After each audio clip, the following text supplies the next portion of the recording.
Hi guys, good morning. జనవరి 15, 2020 హిందీలోని editorial చూద్దాం. ఈ వీడియోలోకి వెళ్ళబోయే ముందు ఈ వీడియోని చివరి వరకు చూడండి. నచ్చితే లైక్ చేయండి. ఇంకా ఎవరైనా సబ్స్క్రైబ్ చేయడం వాళ్ళు ఎవరైనా ఉంటే సబ్స్క్రైబ్ చేయండి. ఇంకా మీకు బాగా నచ్చితే ఈ వీడియోని మీ ఫ్రెండ్స్కి ఎవరికైనా ఉంటే షేర్ చేయండి. Thank you. థియోలాజికల్ టికెట్ అంటే మతపరమైన విశ్వాసాలకు సంబంధించి రిలీజియస్గా కానీ అంటే వేదాంత పరంగా ఏదైనా ఉంటే కనుక దాని పరంగా ఆలోచించేదాన్ని. యాక్చువల్గా మనకు ఈ శబరిమల కేసు గురించి నిన్నే ఈ యొక్క వాదన జరిగింది. శబరిమల కేసులో లేడీ యొక్క ప్రవేశం అనేది అంటే 6 to 60 years మధ్యలో ఉన్న గ్యాప్ ఉన్నవాళ్ళు, 6 to 50 years ఉన్నవాళ్ళు, లేకపోతే ఎవరైతే ఆ మెన్స్ట్రువల్ సైకిల్ ఉంటారో ఆ మెన్స్ట్రువల్ సైకిల్ పీరియడ్లో ఉన్న లేడీస్కి ఎలో లేదనమాట శబరిమల టెంపుల్కి. అలాంటి వాళ్ళకి ఎలో ఇస్తూ court last time 5 bench judge court ఏం చేసిందంటే తీర్పునిచ్చింది వాళ్ళకి ఎలో చేయాలని. దీని మళ్ళీ మీద రివ్యూ పిటిషన్ మళ్ళీ ఫైల్ అయింది. దీంతో 9 judge బెంచ్ కోర్ట్ అనేది ఫామ్ అయ్యి దీని మీద చేస్తున్నారనమాట. సో ముందు వీళ్ళు ఏం చేస్తున్నారంటే ఈ యొక్క తీర్పు వినే ముందు అసలుకి ఇది రాజ్యాంగ పద్ధతికి అంటే ఈ రిలీజియస్ మతపరమైన విశ్వాసాలకి రాజ్యాంగపరమైన హక్కులకి మధ్య తేడాలను చెప్పాలని కొన్ని ప్రశ్నలు సంధించారు ఎవరు ఆ 5 bench జడ్జిలు. సో ఆ 5 bench జడ్జిని ఏదైతే చేశారో ముందు ఈ తీర్పులోకి వెళ్ళబోయే ముందు ఈ వాదనలోకి వెళ్ళబోయే ముందు వాటికి ఏవైతే ఉండే ఆ క్వశ్చన్లకు సమాధానం ఇచ్చిన తర్వాతనే లాయర్లు ఆ రివ్యూలోకి వెళ్ళాలి అని చెప్పేసి ఇప్పుడున్న ఈ 9 bench జడ్జి కోర్టు అనేది తీర్పునిచ్చిందనమాట. అంటే దానికి వాదన స్టార్ట్ చేసింది.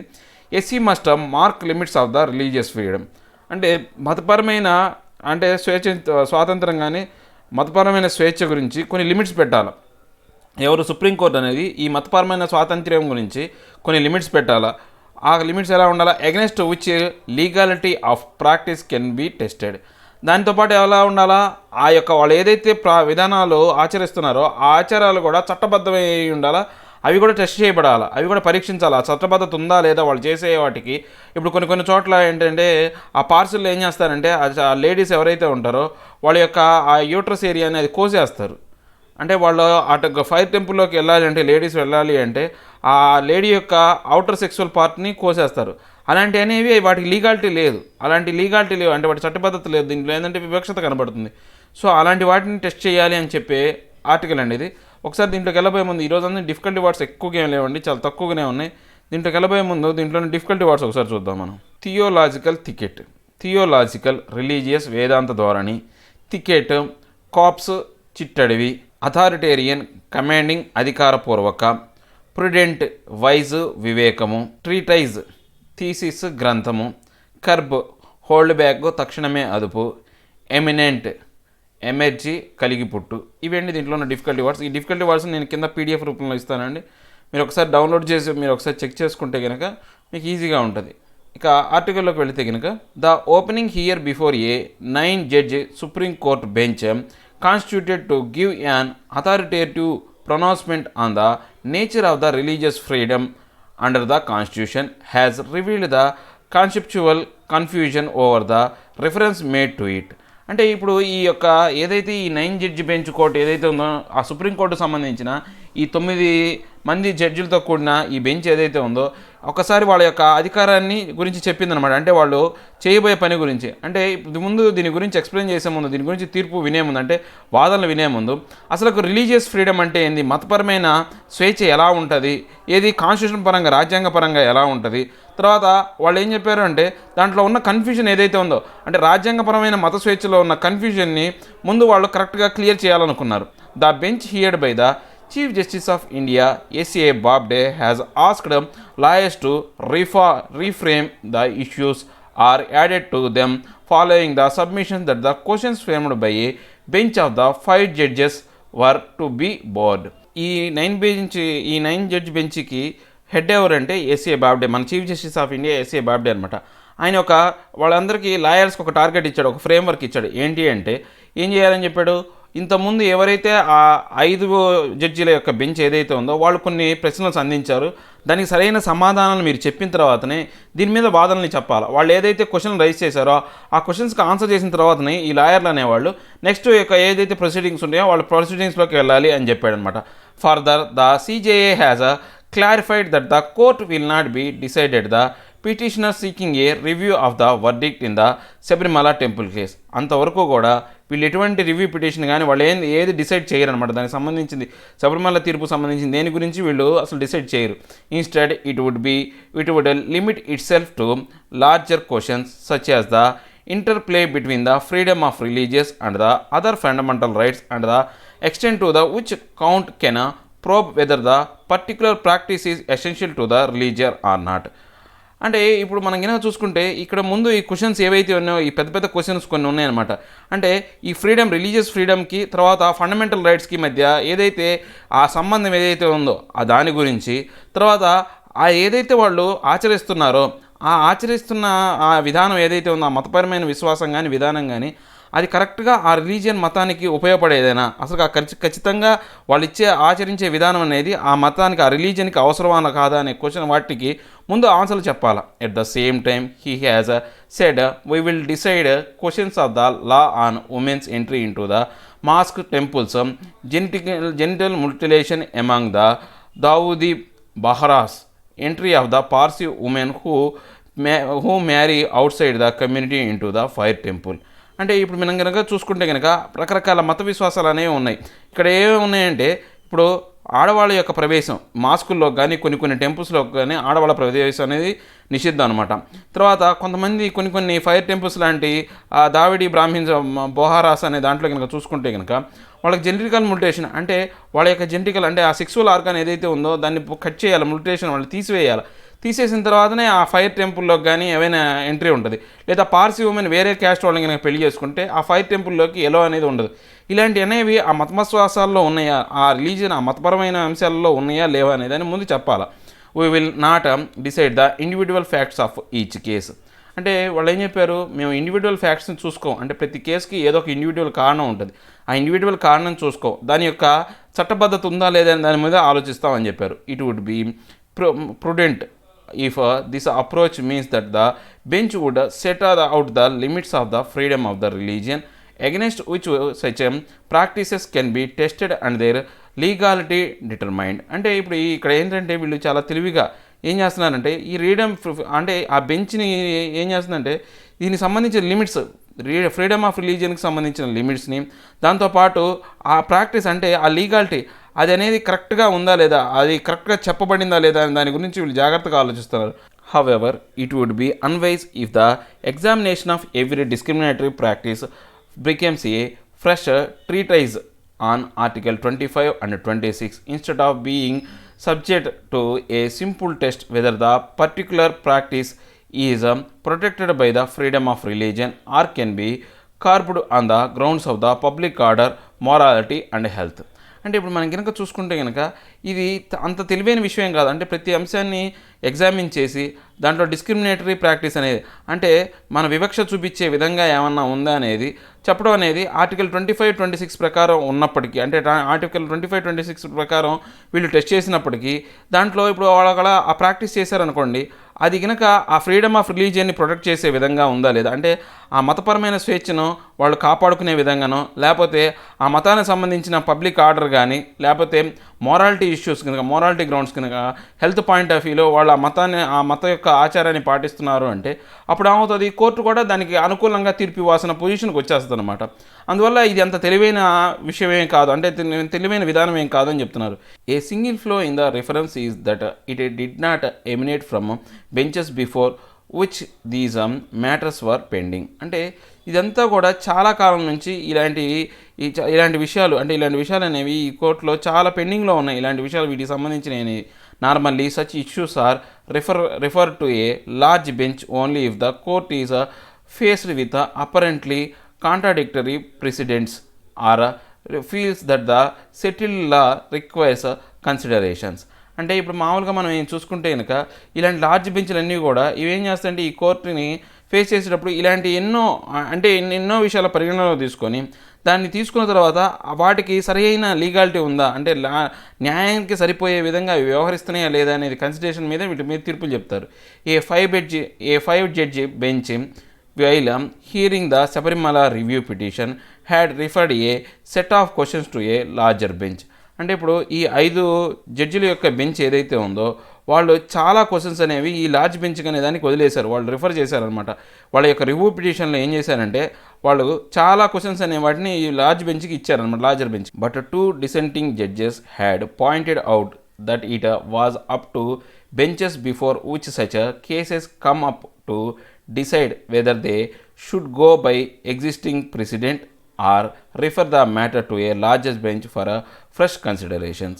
అంటే దీంట్లో ఒక 2 జడ్జిలు మాత్రం ఏంటంటే ఈ తీర్పును వ్యతిరేకించారు. యాక్చువల్గా ఆ ఆలయంలోకి స్త్రీల యొక్క ప్రవేశాన్ని 2 జడ్జిలు వాళ్ళు మాత్రం డిసెండింగ్ అంటే దాన్ని వ్యతిరేకించారు. వాళ్ళు ఏం చెప్పారు అంటే ఇలాంటి క్వశ్చన్కి సంబంధించింది వాళ్ళు ఆ సమాధానాన్ని ఆల్రెడీ వీళ్ళు ఎవరైతే కింద బెంచ్ ఏదైతే ఉందో దాన్ని చెప్పింది వినొచ్చు, లేదా వీళ్ళు ఇంకా ఫర్దర్గా ఏవైనా ఫ్రెష్ కన్సిడరేషన్స్ తీసుకోవచ్చు అనే వాళ్ళు ఒక స్టేట్మెంట్ ఇచ్చారన్నమాట. That the strength of the bench was fixed at 9 May indicate that the court is leaving scope for revisiting the 1954 7-judge bench decision in the Shirur Mutt case, holding that religious denominations had the autonomy to decide what religious practices were essential to them.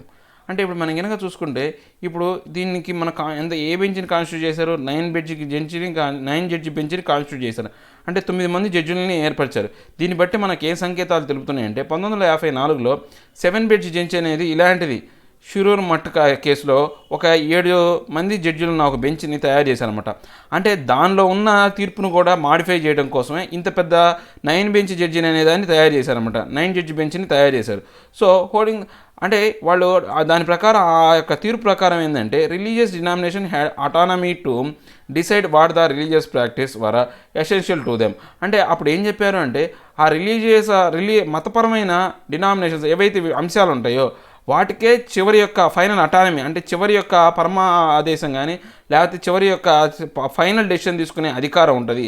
అంటే ఆ మతపరమైన విషయాలు ఏవైతే ఉన్నాయో ఆ మతపరమైన అంశాలు ఏవి ప్రాక్టీస్ చేయాలో వాటికే ఆ అటానమీ అనేది ఇచ్చారు, దానికి సర్వాధికారాన్ని ఇచ్చినట్టు ఆ బెంచ్ అనేది తీర్పునిచ్చింది. దాన్ని కూడా వీళ్ళు మార్చడానికి కోసమే ఇప్పుడు 9-bench జడ్జిని ఫామ్ చేశారు, 9-judge బెంచ్ని. A reconsideration of this essentiality doctrine will be useful only if it is a means to right the court of the burden of entering the theological thicket. అంటే ఇప్పుడు మనం ఏమైనా చూస్తే కనుక అంటే వీళ్ళు ఏం చేస్తున్నారు, ఇంతకుముందు ఏదైతే వాళ్ళు తీర్పునిచ్చారో కొత్త అంటే ఎసెన్షియల్ డాక్యుమెంట్ ఏదైతే ఉందో ఆ డాక్టరీని ఏదైతే ఉందో అంటే వాళ్ళు తయారు చేసిన సిద్ధాంతాన్ని ఏదైతే ఉందో దాని గురించి ఒకసారి ఆలోచించడం కోసం ముందు ఏం చేస్తున్నారు అంటే ఈ యొక్క థియోలాజికల్ టికెట్ అంటే ఏంటంటే ఆధ్యాత్మిక వేదాంతపరమైన ఏదైతే ఈ యొక్క అకీకారణ్యం ఉందో దీంట్లో ఎంటర్ అవ్వడానికి వీటి ముందు ఉన్న ఏవైతే అంశాలు ఉన్నాయో వాటన్నిటి క్లియర్ చేసుకోవాలని చూస్తున్నారు.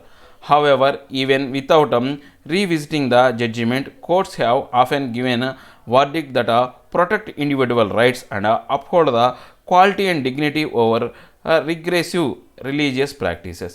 అంటే ఇప్పుడు ఇవి ఇంతకుముందు వాళ్ళ యొక్క తీర్పుల్ని వాటిని రీవిజిట్ చేయటం లేకపోతే వాటి గురించి ఆలోచించడం పునరుద్ధరించడం అలాంటివి చేయకుండా కోర్టులు ఏం చేయాలి అంటే ఇప్పుడు ఈ తీర్పు ఇచ్చే ముందు ఏం చేయాలంటే ప్రతి ఒక్కరి యొక్క ఇండివిజువల్ ఒక్కొక్కరికి ఉన్న హక్కులు ఏవైతే ఉన్నాయో వాటి గురించి ఆలోచించాలి, వాటిని కాపాడాలి.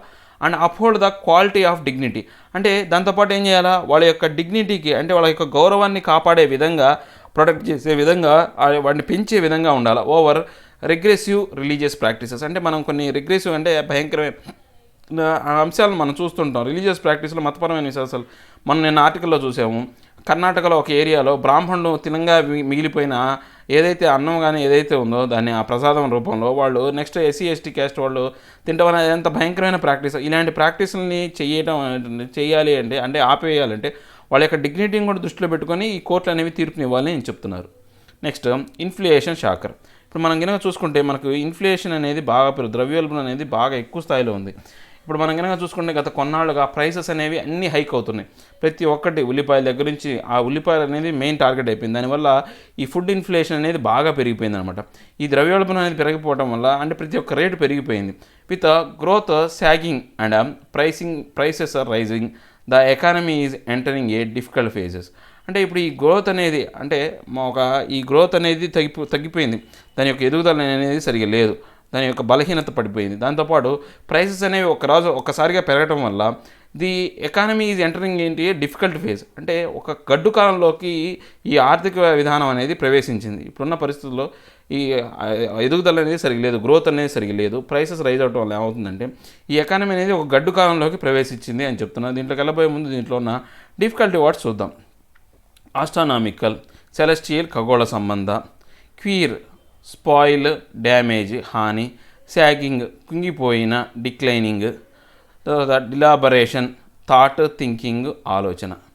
ఇవి దీంట్లో ఉన్న డిఫికల్టీ వర్డ్స్ అండి. నెక్స్ట్ మనం ఆర్టికల్లోకి వెళ్తే కనుక the inflation devil is back and at the wrong time, అంటే ఇప్పుడు ఆ దెయ్యం ఏదైతే ఉందో ఈ ద్రవ్యోల్బణ దెయ్యం అనేది మళ్ళీ తిరిగి వచ్చింది, కానీ ఒక తప్పుడు సమయంలో వచ్చింది, రాంగ్ టైంలో. ఇప్పుడు రావాల్సిన సమయం కాదు కానీ వచ్చేసింది. The 7.35% rise in the consumer price inflation in December is a shocker event to those who were prepared for an elevated level of inflation in the backdrop of the rise in prices of food commodities in general and the astronomical rise in the prices of the onions in particular.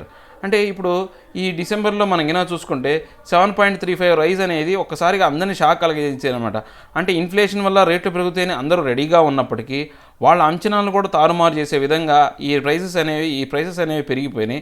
దీనివల్ల ఏమైంది అంటే ఒక్కసారిగా astronomical అంటే ఖగోళ సంబంధమైన, అంటే మనం ఒకసారిగా ఆకాశాన్ని అంటే అంటారు చూసారా, ఆ రేంజ్లో రేట్లు అంటాం అనేదానికి మెయిన్ కారణం ఎవరంటే ఈ ఆనియన్ ప్రైసెస్ పెరగడం అనేది మెయిన్గా ఈ ఫుడ్ ఇన్ఫ్లేషన్ రావడానికి కారణం అనమాట. The disturbing December print has a set of fears over whether India is entering a period of slow growth accompanied by high inflation, in other words stagnification.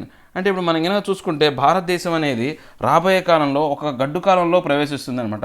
అంటే ఎక్కువ శాతం అత్యధిక ద్రవ్యోల్బణాన్ని చవి చూసే విధానంతో పాటు స్టాగ్ఫ్లేషన్ అంటే ఏంటంటే పూర్తిగా అన్ని యొక్క రేట్లు పెరిగిపోతాయి. దాంతోపాటు అన్ఎంప్లాయ్మెంట్ అంటే ఉద్యోగాలు కూడా చాలామంది పోతాయి అనమాట.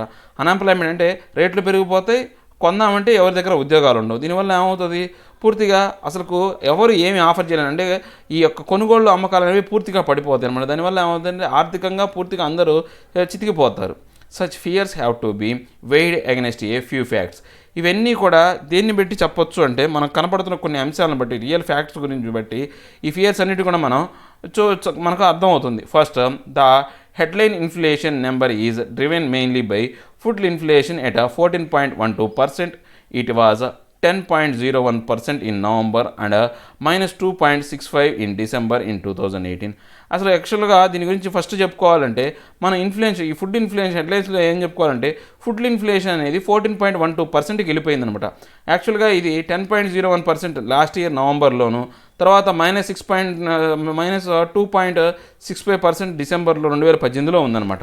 While onion was the prime villain pushing up price inflation in vegetables to huge 60.50 compared to the December 2018.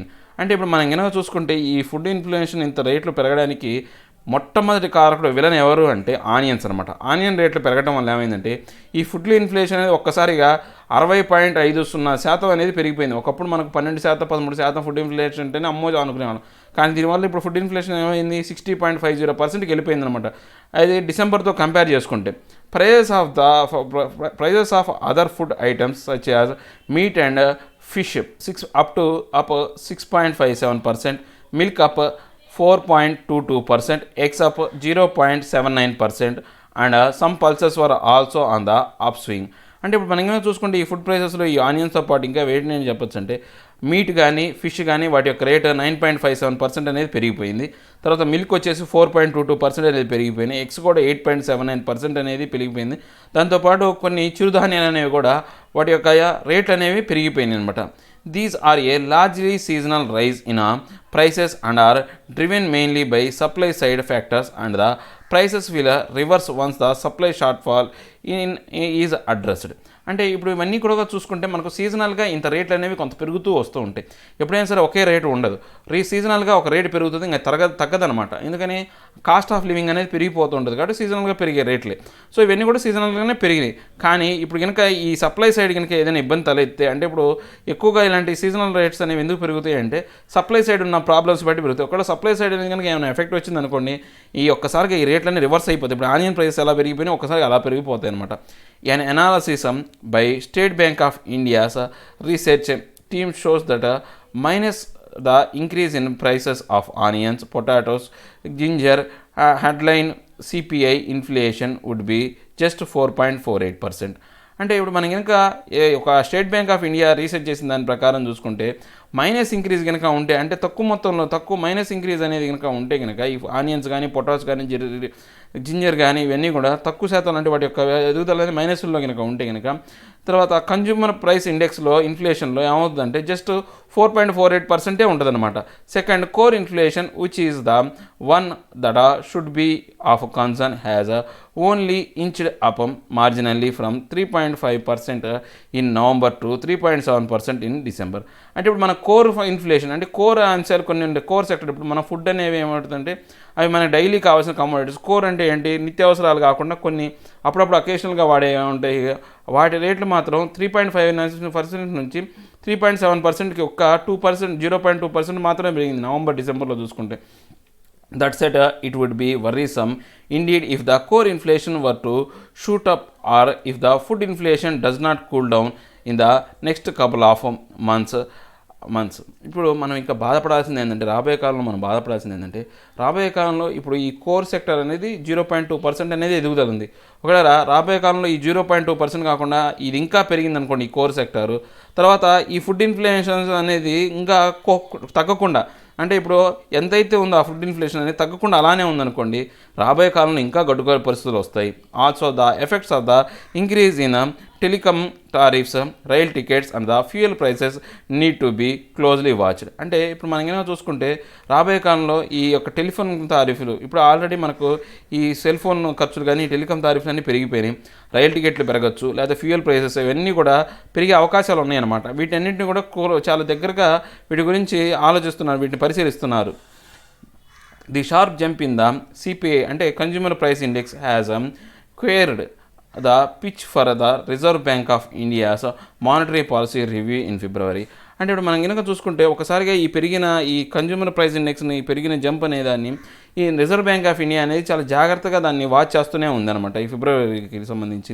The central bank stood pad on rates on in December policy previously due to fears of inflation and had even revised upwards its inflation projection for the second half of the fiscal to 4.7 to 5.1%. అంటే ఇప్పుడు మనం ఏమైనా చూసుకుంటే వీళ్ళు డిసెంబర్లో ఏం చేశారంటే ఈ ఫిజికల్ పాలసీ వీటిని కంట్రోల్ చేయడానికి కోసం వీళ్ళు ఏం చేశారు, కొన్ని ఇన్ఫ్లేషన్ సంబంధించి వాటికి ఆ రేట్లు ఏవైతే కట్ ఏదైతే ఉందో వాటి చేశారు, తగ్గించుకుంటూ వచ్చారు. తర్వాత ఈ సెకండ్ హాఫ్లో కూడా ఆ ఫిజికల్ టార్గెట్ అనేది ఆ 4.7కి తగ్గించారు, 4.7 to 5.1 మధ్యలోనే పెట్టారనమాట.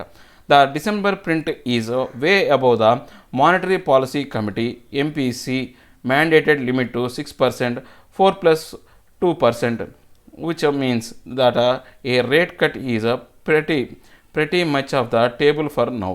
అంటే ఇప్పుడు మనం కనుక ఈ డిసెంబర్ లెక్కల ప్రకారం కనుక మనం చూసుకుంటే ఏదైతే మానిటరీ పాలసీ కమిటీ ఏంటంటే మ్యాండేట్ లిమిట్ ఏం చేస్తుందంటే 6% వరకు లిమిట్ పెట్టింది. అంటే 4% ఒకవేళ ఏదైనా పెరిగితే 2% అన్నట్టు పెట్టింది. Which means the rate of the cut is pretty. అంటే ఆ రేట్ కట్స్ ఏమైనా చాలా జాగ్రత్తగా నిదానంగా చక్కగా కట్ చేస్తుందన్నమాట. ఎందుకని ఎక్కువ ఇబ్బంది పడకుండా ఆ టేబుల్ అనేదాన్ని కరెక్ట్గా వాళ్ళు సెట్ చేస్తున్నారు. Yet with the growth sagging there is a pressure on the central bank to cut rates at least one more time to stimulate the growth. అంటే ఇప్పుడు ఈ గ్రోత్ అనేది బాగా తగ్గిపోయే విధంగా ఉందన్నమాట. దీనివల్ల ఏమవుతుందంటే ఈ సెంట్రల్ బ్యాంక్ మీద ప్రెజర్ పెరుగుతుంది. సో వీళ్ళు ఏం చేయాల్సి వస్తుందంటే రాబోయే కాలంలో మళ్ళీ ఇంకోసారి ఆ రేట్ కట్స్ ఏవైతే ఉన్నాయో ఆ కట్స్ చేయాల్సిన పరిస్థితి వస్తుంది. It would be interesting to watch the deliberation of the MPC in February.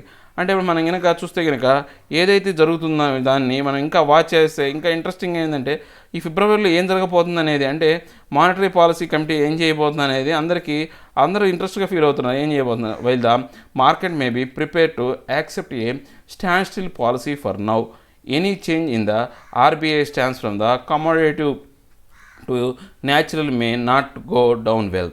అంటే ఇప్పుడు మనం ఏం చేస్తున్నామంటే ఈ మానిటరీ పాలసీస్ అనేవి రాబోయే కాలంలో ఏం చేయబోతున్నాయి, ఏవైతే ఈ మార్కెట్ అంశానికి సంబంధించి వీళ్ళు ఎలా నిర్ణయాలు తీసుకోబోతున్నారు, తర్వాత ఆర్బీఐ యొక్క విధానం ఎలా ఉండబోతుంది అనేది రాబోయే కాలంలోనే ఇవి డౌన్ఫాల్ని తగ్గిస్తా పెరుగుతుందా అనే అంశాన్ని వీళ్ళే ఈ అంశాలే డిసైడ్ చేస్తారనమాట. A lot would also depend on the fiscal arithmetic that would emerge from the budget to be presented on February 1. అంటే ఇప్పుడు ఇవన్నీ కూడా ఈ లెక్కలకి ఈ ఫిజికల్ అంశాలకు సంబంధించి ఇవన్నీ కూడా రేపు రాబోయే ఫిబ్రవరిలో ఈ అంశాలన్నీ క్రోడీకరించి వీళ్ళు చెప్పాలి, విశదీకరించి చెప్పాలి. Meanwhile the government should engage all levers to address the supply side issues that are behind the rise in the food inflation. So ఇవన్నీ పక్కన పెడితే కనుక ముందు వీళ్ళు సప్లై సైడ్ ఇష్యూస్ ఏవైతే ఉన్నాయో, అంటే వాటిని సప్లై చేసే అంశాల్లో ఉన్న ఇబ్బందులు ఏవైతే ఉన్నాయో వాటిని తగ్గించడం వల్లనే ఈ ఫుడ్ ఇన్ఫ్లేషన్ అనేది దాని యొక్క ప్రభావం చూపిస్తుంది. ఈ ఫుడ్ ఇన్ఫ్లేషన్ యొక్క ప్రభావం దేని మీద ఉంటుంది అంటే సప్లై చైన్ మీద ఆధారపడి ఉంటుంది. ఈ claiming down of the food prices will help the bank do what the government and market want lower rates. అంటే ఇప్పుడు మనం ఏం చేయొచ్చు, ఆ ఫుడ్ ప్రైసెస్ ఎప్పుడైతే తగ్గుతాయో అప్పుడే ఈ బ్యాంకులు కానీ తర్వాత గవర్నమెంట్ కానీ మార్కెట్లు కానీ అప్పుడు అన్నీ తగ్గిపోయి అన్నీ తక్కువ రేట్లకే వచ్చే అవకాశం అనేది ఉంటుంది. ఈ ఫుడ్ ఇన్ఫ్లేషన్ అనేది తగ్గించాలి అని చెప్తున్నారు. ఇప్పుడు నెక్స్ట్ ఆర్టికల్ వచ్చేసి the long wait for empowered mayors. అంటే ఇప్పుడు మనం ఎంపవర్డ్ మేయర్స్ అంటే అధికారంలో ఉన్న ఎవరైతే వాళ్ళు అధికారం కలిగిన వ్యక్తులు, బలం కలిగిన మేయర్స్ ఎవరైతే ఉన్నారో వాళ్ళు చాలా కాలం వెయిట్ చేయాల్సి వచ్చింది. Mayors in the many global cities go on to lead their country. In India it is opposite story with politics to be blamed.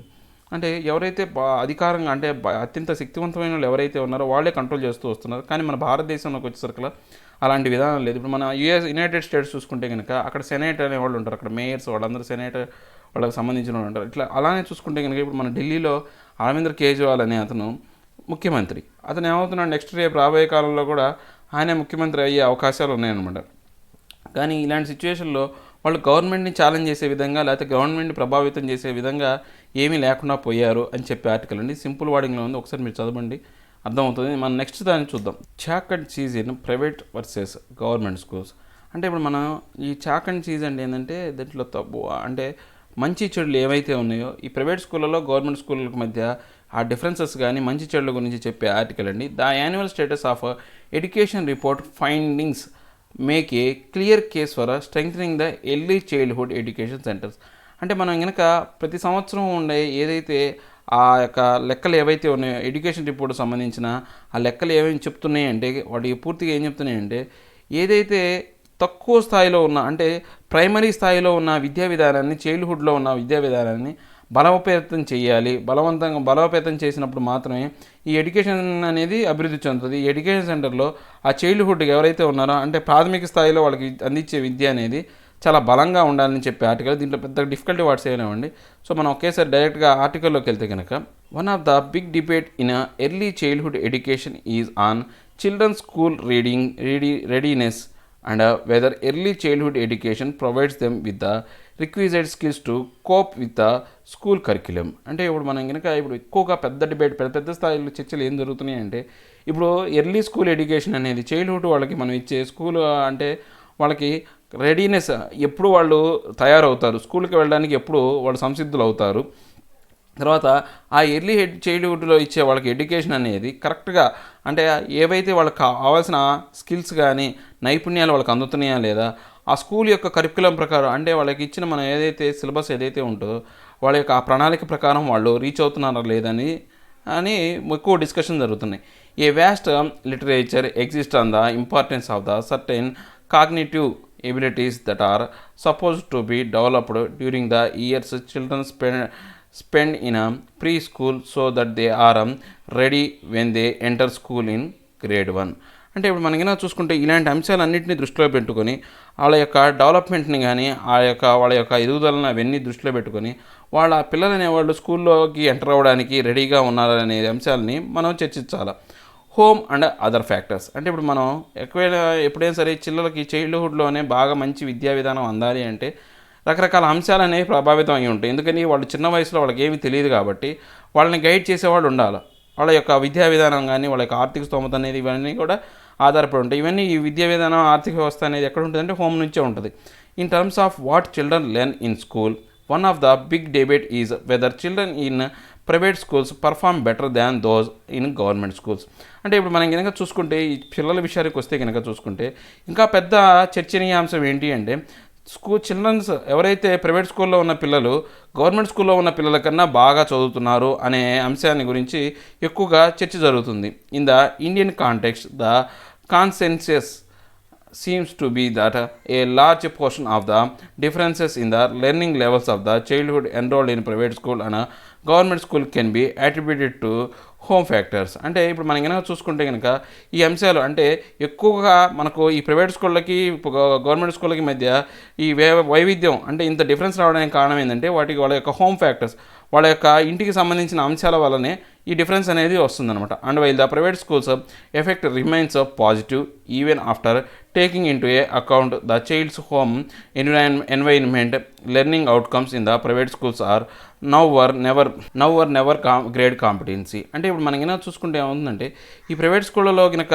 వాళ్ళు ఆ ప్రైవేట్ స్కూల్లో చదివే విధానం, వాళ్ళ యొక్క చదువు అనేది బాగా మెరుగుగా ఉండడానికి కారణం ఏంటంటే అక్కడ ఉన్న వాళ్ళ యొక్క అంశాలు, వాళ్ళ యొక్క ఇంటికి సంబంధించిన అంశాలు ఏవైతే ఉన్నాయో వాళ్ళ యొక్క ఎన్వైర్న్మెంట్ అనేది, ఆ ఇంట్లో ఉన్న ఎన్వైర్న్మెంట్. ప్రైవేట్ స్కూల్లోకి వెళ్ళే విద్యార్థులు బాగా చదవడానికి కారణం ఏంటంటే వాళ్ళు ఎకనామికల్గా బాగా సౌండ్ ఉంటారు. ప్రైవేట్ స్కూల్లో డబ్బులు కట్టి మరీ ఫీజు కట్టి చేసే అది అవకాశం ఉంటుంది కాబట్టి వాళ్ళకి ఎకనామికల్ ప్రాబ్లమ్స్ ఉండవు కాబట్టి వాళ్ళు ఎక్కువగా చదువుని పిల్లల్ని చదువు మీద కేటాయించే అవకాశం అనేది ఎక్కువగా ఉంటుంది. సో దానివల్ల ఏమవుతుంది, వాళ్ళకు ఎక్కువగా చదువుకునే అవకాశం అనేది మంచి గ్రేడ్ రావడానికి, కాంపిటెన్సీ రావడంలో వాళ్ళు ఫస్ట్ ఉండడానికి కారణం అవుతుంది. But when do these differences start to manifest themselves. అంటే ఇవన్నీ కనుక చూసుకుంటే కనుక వీటన్నిటి అంశాలు కనుక మనం క్రోడీకరించగలిగితే two children who start grade 1 in private school have a learning advantage. అంటే ఇవన్నీ విషయాలను దృష్టిలో పెట్టుకుంటే మనకు వాళ్ళకి అడ్వాంటేజ్ అనేది, అంటే ప్రైవేట్ స్కూల్లో చదివే పిల్లలకి అడ్వాంటేజ్ ఉంటుందా నిజంగా? Let us look at the case of the language. According to the grade 1 curriculum, children are supposed to be able to identify and read words and simple sentences. అంటే ఇప్పుడు మనం కనుక ఈ గ్రేడ్ 1 కరిక్యులం అంటే వాళ్ళ యొక్క ఏదైతే ఆ యొక్క సిలబస్ కానీ ఆ సూచిక ఏదైతే ఉందో ఆ సిలబస్, వాళ్ళ యొక్క సిలబస్ కనుక మనం కనుక చూసుకుంటే గ్రేడ్ 1 సిలబస్ కనుక చూసుకుంటే ఆ ఏజ్ గ్రూప్ పిల్లలకి ఏం రావాలి అంటే ఆ చిన్న చిన్న వర్డ్స్ ఏవైతే ఉన్నాయో ఆ అక్షరాలని చదవటం, గుర్తుపట్టడం, దాంతోపాటు చిన్న చిన్న సెంటెన్స్లు చదవటం అనేది రావాలి. According to the annual status of the education report ASER 2019, 21% in the grade 1 of government schools could read words compared to 46.7% in the private schools, an advantage of the 122%. అంటే ఇప్పుడు మనకి చూసుకుంటే ఈ యొక్క గ్రేడ్ 1 యొక్క సంబంధించిన గవర్నమెంట్ స్కూల్ పిల్లలు అయితే 21% మంది బాగా చదవగలిగితే, అదే ప్రైవేట్ స్కూల్లో చూసుకుంటే ఏమవుతుందంటే ఈ పర్సంటేజ్ అనేది 46.7% అనేది ఉందన్నమాట. అంటే ఇది ప్రైవేట్ స్కూళ్ళతో గవర్నమెంట్ స్కూల్ని కంపేరిటివ్ చేస్తే ఏంటంటే ప్రైవేట్ స్కూల్ అనేవి 122% హయ్యర్ అడ్వాంటేజెస్తో ఉన్నాయన్నమాట. అంటే వాటికన్నా చూడండి డిఫరెన్స్ ఉంటుంది కదా, 46.7 నుంచి మనం 21 డిఫరెన్స్ తీస్తే కనుక అప్పుడు మనం చూస్తే కనుక 122% అనేది అడ్వాంటేజ్ ఉంటుంది అనమాట. How is this possible? Is this a fair comparison? Are we comparing apples with apples? The answer is clearly no. అంటే ఇప్పుడు మనం కనుక చూస్తే కనుక ఇది ఎలా సాధ్యం అవుతుంది? ఇప్పుడు మనం కరెక్ట్గా మన కంపారిజన్ అనేది కరెక్ట్గా ఉందా? ఇప్పుడు మనం ఎప్పుడైనా సరే ఏదైనా 2 సిమిలర్ థింగ్స్ మధ్యనే మనం కంపారిజన్ పెట్టాలి. ఇప్పుడు యాపిల్ మధ్యనే కంపారిజన్ పెట్టాలి, అంతేగాని యాపిల్ గోవా అంటే జాంకాయకి యాపిల్కి మధ్య కంపారిజన్ అలా పెట్టకూడదు. ద ఆన్సర్ ఏంటంటే క్లియర్గా చెప్పాలంటే కరెక్ట్ కంపారిజన్ అనేది కాదు. First the age distribution in grade 1 of the government school is very different from the private schools. అంటే ఇప్పుడు మన ఫస్ట్ అంశం ఏంటి అంటే ఈ ఏజ్ డిఫరెన్స్ అనేది చాలా తేడాలు ఉన్నాయన్నమాట. అంటే ప్రైవేట్ స్కూల్లో ఉన్న ఆ గ్రేడ్ 1 స్కూల్లో ఉన్న పిల్లలకి యొక్క ఏజ్ గ్రూప్ వేరు, వయసు వేరు, గవర్నమెంట్ స్కూల్లో ఉన్న పిల్లల యొక్క వయసు వేరు అనమాట. The right to education and the national policy mandate that children enter grade 1 at age 6. అంటే ఇప్పుడు మనం కనుక చూసుకుంటే కనుక రైట్ ఆఫ్ ఎడ్యుకేషన్ అంటే విద్యా హక్కు ప్రకారం కనుక చూసుకుంటే నేషనల్ పాలసీ పద్ధతి ప్రకారం కనుక మనం చూసుకుంటే ఎవరైతే చిల్డ్రన్ గ్రేడ్ 1లోకి ఎంటర్ అవుతారో వాళ్ళ వయసు అనేది ఖచ్చితంగా 6 ఏళ్ళు ఉండాలి. However, 26.1% children in grade 1 of the government schools are 4 or 5 years old compared to 15.7% in private schools. అంటే ఇప్పుడు మనం కనుక చూసుకుంటే కనుక గవర్నమెంట్ స్కూల్లో ఏంటంటే 26.1% మంది మాత్రమే పిల్లలు ఈ గ్రేడ్ 1 స్కూల్లో ఉండే పిల్లల యొక్క వయసు 4 లేదా 5 సంవత్సరాలు ఉంటుంది. అదే ప్రైవేట్ స్కూల్లో కనుక చూసుకుంటే వాళ్ళ యొక్క వయసు అనేది అంటే 4-5 ఏళ్ల వయసులో ఉన్న వాళ్ళ యొక్క చూసుకుంటే 15.7% ఉంటుందన్నమాట ప్రైవేట్ స్కూళ్ళలో. At the other end of the spectrum 30.4% children grade 1 of government schools are 7-8 years old compared to the 45.4% in the private school.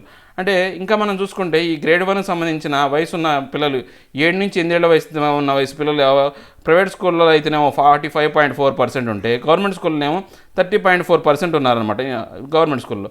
There four comparing learning levels in grade 1 between government and private schools became problematic. So ఇట్లాంటి ఈ వయోభేదాలు ఉండటం వల్ల ఏమవుతుందంటే government స్కూల్కి private స్కూల్ని compare చేయడం అనేది ఒక సమస్యగా తయారైంది. The higher learning levels in the grade 1 in private schools may be partly due to the fact that the grade 1 is those schools has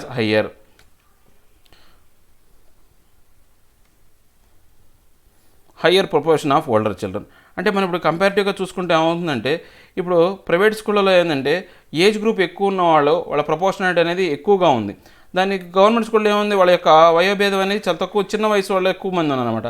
second, it is well known that children who go to private school come from relatively affluent backgrounds. అంటే ఇప్పుడు private స్కూళ్ళకు వచ్చే విద్యార్థులు ఎవరైతే ఉన్నారో వాళ్ళ యొక్క family background కనుక చూసుకుంటే, వాళ్ళ కుటుంబ యొక్క పరిస్థితులు కనుక చూసుకుంటే కనుక వాళ్ళ యొక్క నేపథ్యం, కుటుంబ నేపథ్యం అనేది చాలా బాగా ఇన్ఫ్లుయెన్స్ చేసే విధంగా, అంటే వాళ్ళందరూ ఎడ్యుకేటెడ్ అయి ఉంటారు, ఎకనామికల్గా సౌండ్ అయి ఉంటారు అనమాట. They also ten to have more educated parents. వాళ్ళకి బాగా చదువుకున్న తల్లిదండ్రులు ఉండవచ్చు. This offers them certain advantages which are not available to children who are from less advantaged families and are more likely to attend government schools. అంటే ఇలాంటి విధానం అనేది ఈ పిల్లలకి అంటే తక్కువగా అవకాశాలు ఉన్నాయి ఈ పిల్లలకి కానీ, లేకపోతే ఈ యొక్క పేద విద్యార్థులు, లేకపోతే చదువు సంధ్యలు లేని తల్లిదండ్రులు ఉన్న విద్యార్థులకి, లేకపోతే గవర్నమెంట్ స్కూల్ వెళ్ళే విద్యార్థులకి ఇలాంటి అవకాశం ఉండకపోవచ్చు. For instant 30% of the government school grade 1 children in the ASER 2019 sample had mothers who never been to school compared to only 12% of the grade on private school children.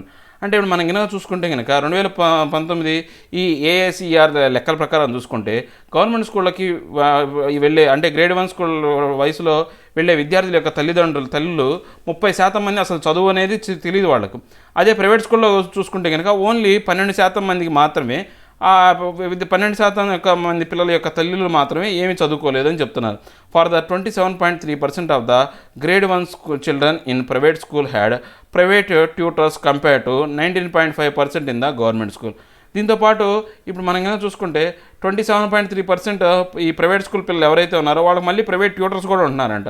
అదే government school పిల్లలకైతే మాత్రం 90.5% మాత్రమే tutors ఉంటున్నారు. Third, early childhood education is supported to prepare children for schools.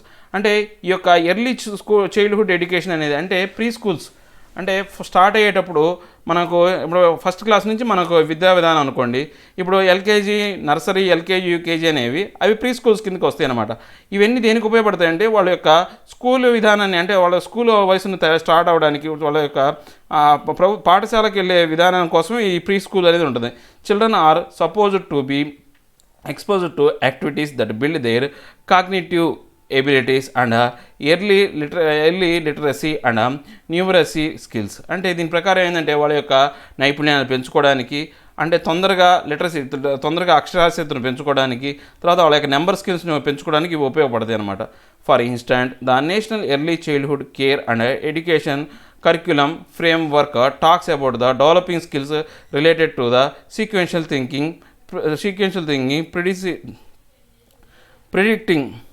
predicting patterns, observing reasoning and problems in the preschool stage. అంటే ఇప్పుడు మనం కనుక చూసుకుంటే ఈ ప్రీ స్కూల్ స్టేజ్లో ఏ అంశాలు ఉంటాయంటే వాళ్ళు లాజికల్గా ఆలోచించడం కానీ, వాళ్ళ యొక్క థింకింగ్ ప్యాటర్న్ కానీ, అబ్జర్వేషన్ కానీ, తర్వాత వాళ్ళ యొక్క రీజనింగ్ అంటే ఒకదానికి ఎలా రీజన్ చెప్పడం అనేది ఇవన్నీ కూడా ఈ ప్రీ స్కూల్ ఏజ్లోనే నేర్చుకుంటారన్నమాట. These cognitive and early language skills are highly correlated with the child's ability to acquire further language skills. అంటే ఇప్పుడు వీళ్ళు ఈ చిన్న వయసులో నేర్చుకున్న ఈ లాంగ్వేజెస్ కానీ ఇవన్నీ కూడా రాబోయే కాలంలో ఇంకా ఆ యొక్క ఆ భాషను నేర్చుకోవడానికి, ఆ స్కిల్స్ని పెంచుకోవడానికి ఉపయోగపడతాయి అనమాట. Therefore children who enter grade 1 better prepared with those skills are likely to perform better. అంటే ఎవరైతే ఈ స్కూల్ ప్రిపేర్ అయి ఉంటారో, అంటే ఎంటర్ అవ్వడం ఈ గ్రేడ్లోకి ఎంటర్ అయినప్పుడు, గ్రేడ్ 1లోకి ఎంటర్ అయ్యి ప్రిపేర్ అవుతారో వాళ్ళు రాబోయే కాలంలో మంచిగా పర్ఫామ్ చేయడానికి ఈ యొక్క దీన్ని ఉపయోగపడుతుంది. For instance among the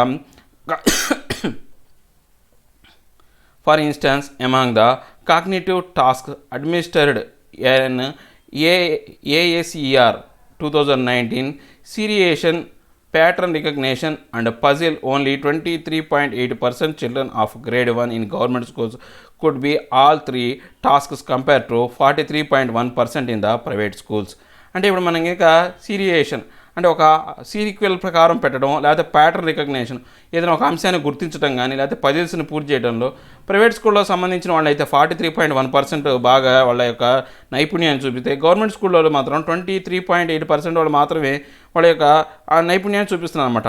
once we take into account all these factors, age distribution in a grade 1, home factors such as affluence, mother's education, home learning environment and some baseline abilities that children enter grade 1 with private schools still have a learning advantage. అంటే ఇప్పుడు ఈ అంశాలన్నింటినీ కనుక మనం దృష్టిలో పెట్టుకుంటే, ఏది వాళ్ళ యొక్క ఏజ్ డిస్ట్రిబ్యూషన్ కానీ, తర్వాత ఆ గ్రేడ్ 1లోకి ఎంటర్ అయ్యేటప్పుడు వాళ్ళ యొక్క వయస్సు గురించి కానీ, తర్వాత వాళ్ళ యొక్క ఇంటికి సంబంధించిన అంశాలు, హోమ్ ఫ్యాక్టర్స్, ఎకనామికల్ పరంగా లేకపోతే వాళ్ళ యొక్క ఆర్థిక పరంగా, తర్వాత తల్లి యొక్క ఎడ్యుకేషన్, ఆమె యొక్క చదువుకుందా లేదా అనే అంశాలు, తర్వాత హోమ్ లెర్నింగ్ ఎన్వైర్న్మెంట్, ఇంట్లో నేర్చుకునే విధానం, ఆ యొక్క పరిసర ప్రాంతాల్లో ఉన్న ఎన్వైర్న్మెంట్ అయ్యి ఉండొచ్చు, తర్వాత వాతావరణం అయ్యి ఉండొచ్చు, అండ్ బేస్ లైన్స్ కొన్ని ఏవైతే ఎబిలిటీస్ ఇవన్నీ కూడా వీటన్నింటినీ దృష్టిలో పెట్టుకుంటే ఏంటంటే ప్రైవేట్ స్కూల్స్ అనేవి కొంచెం అడ్వాంటేజెస్గా ఉన్నాయి. గవర్నమెంట్ స్కూళ్ళ కన్నా వాటి యొక్క పనితీరు అనేది మెరుగ్గా ఉందన్నమాట.